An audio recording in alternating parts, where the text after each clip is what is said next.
I thank the distinguished representative of Sweden. Give now the floor to the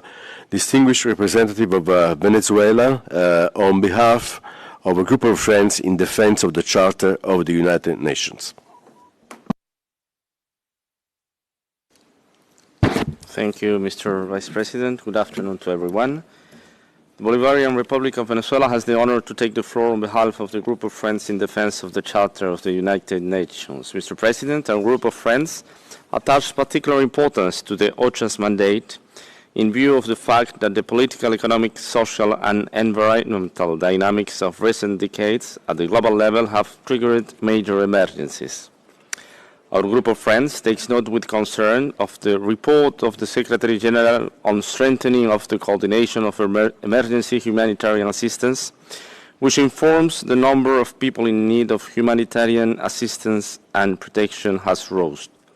and contains an outline of measures taken to strengthening humanitarian coordination and response. We consider that the best guarantee for ensuring sustained progress towards a more peaceful and secure world in which development and human rights are a reality is the full adherence to the spirit under which the United Nations was established, as clearly enshrined in the principles and purposes of its founding charter, including the promotion of friendly relations among nations on the basis of respect for the principle of equal rights, self-determination, and the settlement of disputes through dialogue and cooperation. Mr. Vice President, the discussion of strengthening humanitarian assistance at a time of unprecedented global humanitarian needs brings the attention of the international community to respond on questions such as food insecurity, protection risk, needs and challenges in humanitarian emergencies and humanitarian assistance in the face of climate change. In the midst of a global multifaceted crisis that is having an impact, particularly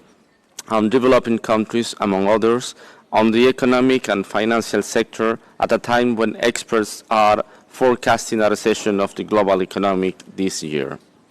Furthermore, we reaffirm the importance on effectively addressing the increasing frequency and intensity of disasters and their devastating impacts, which have resulted in recent years in serious and negative economic, social and environmental consequences, evidenced by the death of millions of people, food insecurity, biodiversity loss, the impacts of climate change, displacement, among others.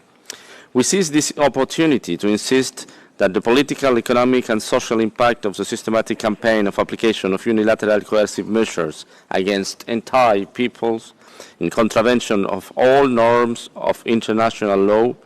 represents the most sophisticated cause of global emergencies of human displacement by depriving more than one-third of the humanity from the full enjoyment and realization of their human rights, including to food, health, vaccines and medical treatment, financial services, education, while also infringing upon the economy of the country subjected to such criminal measures that even undermine the implementation of the 2030 Agenda and the attainment of the Sustainable Development Goals.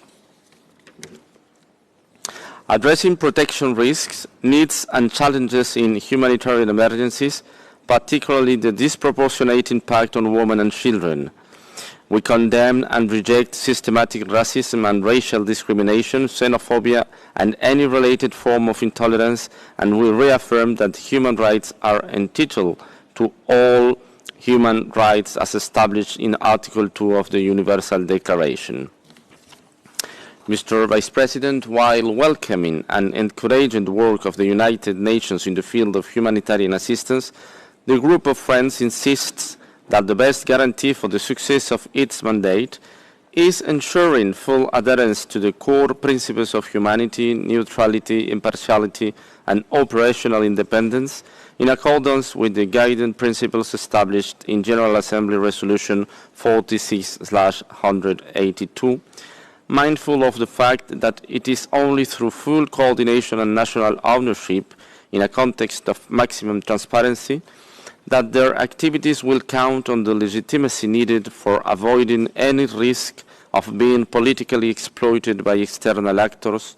which will ultimately undermine trust and call into question the credibility of the specialized agencies, programs and funds of the United Nations system. In this regard, we emphasize that the assistance work of the United Nations in the context of humanitarian emergencies constitutes one of the most critical tasks of the organization, both because of the high demand for financial resources and also because of the technical expertise and high-risk operational capacity that it requires on the ground,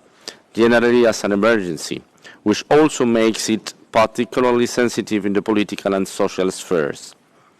Therefore, we urge all parties involved in such operations to adhere their functions and operate in strict compliance with national and international legislation on this subject, and to prevent their work from being misused for obtaining economic or commercial advantage by some sectors interested not only in